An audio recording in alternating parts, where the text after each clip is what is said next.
Topik 5 aksi nyata mata kuliah literasi dasar Digital Storytelling oleh saya Fitri Haryati, mahasiswi PPG Prajabatan Universitas Negeri Semarang.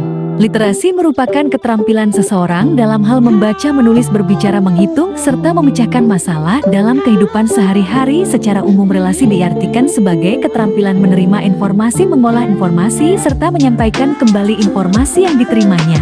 Dari pengertian tentang literasi di atas, maka dapat disamaartikan dengan orang yang gemar berliterasi akan memiliki pola pikir yang tajam dan tidak mudah termakan berita yang belum jelas kebenarannya, memperluas wawasan dan pengetahuan sehingga dapat berpikir kritis yang akan membantu seseorang dalam mengambil keputusan dan membuat sebuah gagasan atau ide.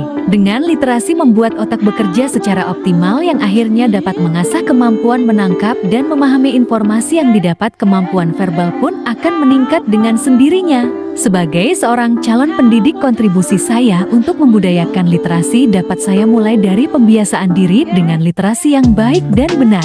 Untuk lingkungan, saya mendukung lingkungan yang kaya literasi dengan mendirikan pojok baca sederhana, membuat poster yang mendidik, serta memberikan kesempatan peserta didik untuk berliterasi sesuai minat masing-masing anak. Minat dimulai dari kesenangan. Ketika seseorang merasa senang terhadap sesuatu, maka akan mulai mau mengenal lebih dalam. Hal inilah yang mengawali saya suka membaca atau pengalaman literasi awal saya. Cerita dimulai ketika saya masih usia prasekolah. Saya sering diberi majalah anak-anak oleh ibu saya. Saya tertarik dengan gambar-gambar yang ada dalam majalah tersebut. Tiap hari bolak-balik halaman pada majalah hanya untuk melihat-lihat gambar, layaknya sedang membaca.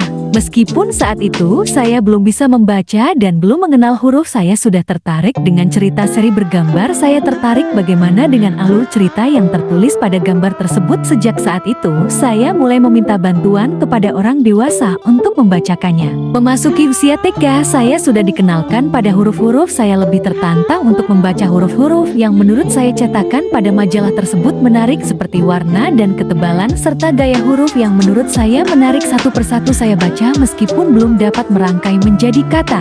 Setelah memasuki usia SD, saya sudah mulai lancar membaca. Setiap ada tulisan di jalan yang saya lewati, saya berusaha untuk membacanya sehingga kemampuan memecah saya semakin meningkat di usia tersebut. Sekian cerita pengalaman literasi awal saya, semoga menginspirasi. Salam literasi. Terima kasih. PGSD Prajabatan 2022 Jaya.